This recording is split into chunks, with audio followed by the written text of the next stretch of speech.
পূর্ব উপকূলে অবস্থিত প্রত্যন্ত গ্রাম কাবো পোলোনিও।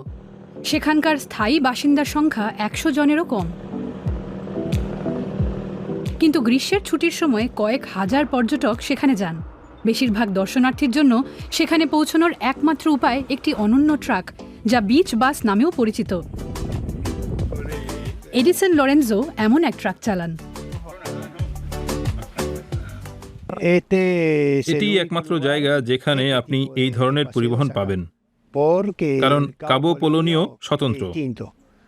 এখানে আপনি ট্রাকে করে 8 কিলোমিটার পথ ভ্রমণ করতে পারেন, যে পথের প্রাকৃতিক দৃশ্য খুব সুন্দর।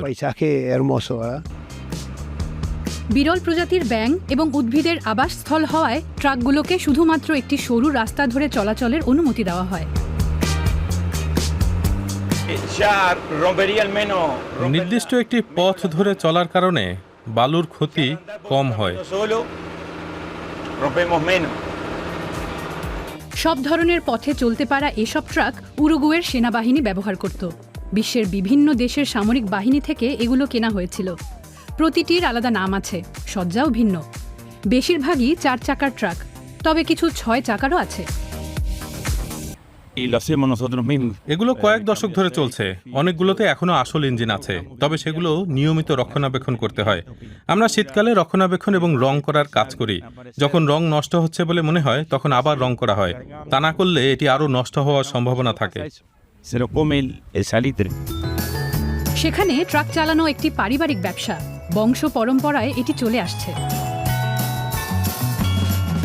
আমার বাবা এই কোম্পানির মালিক, তিনি সারা জীবন এখানেই কাটিয়েছেন। আমি 13 বছর বয়স থেকে গাড়ি চালাচ্ছি। আরেকজন চালক আগস্টিনা নুনিয়েজ। একই বংশের সদস্য নুনিয়েজ রঙিন ট্রাক চালান। আমি মার কাছ থেকে শিখেছি। তিনি 1989 সালে এই ট্রাকগুলো চালানো প্রথম নারী ছিলেন। তাই আমি যখন ছোট ছিলাম তখন সব সময় তার সঙ্গে চড়তাম। এই ট্রাকের নাম মেডুসা, কারণ আমি মেডুসার গল্পটি সত্যিই পছন্দ করি, আর সাপ আর রং। আগস্টিনার অন্য ট্রাকটির নাম লা পান্তেরা, দ্য প্যান্থার। ট্রাকটির বয়স ঢাকার জন্য সম্প্রতি এতে গোলাপি রং করা হয়েছে। গিয়ের্মো গার্সিয়া সাঙ্গুইনেত্তি চালকের আসনে বসে পুরনো এই ট্রাকটিকে পরম মমতায় উঁচু নিচু পথে চালিয়ে নিয়ে যান। এই কামিয়নটি কাবো পোলোনিওর সবচেয়ে পুরনো গাড়ি। কমপক্ষে 60 বছর ধরে এখানে চলছে, সবচেয়ে পুরনো।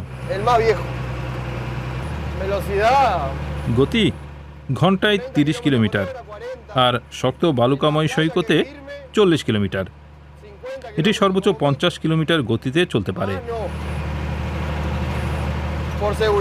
কিন্তু নিরাপত্তার কারণে আমরা এত দ্রুত যাই না। এটি অনেক দোলে, তাই নিরাপত্তার জন্য আমরা জোরে যাই না, সবসময় ধীরে চালাই।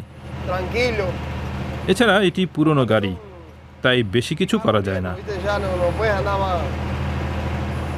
যাত্রীদের জন্য কাবো পোলোনিওতে আসার অন্যতম আকর্ষণ হলো এই লাফানো দোলানো ট্রাক যাত্রা। উরুগুয়ের আটলান্টিক উপকূল পৃথিবীর এক প্রান্তের শেষ বলে মনে হতে পারে। কাবো পোলোনিওতে মানুষের চেয়ে বেশি সিল বাস করে এবং সেখানে গাড়ি চালানোর জন্য কোনো রাস্তা নেই।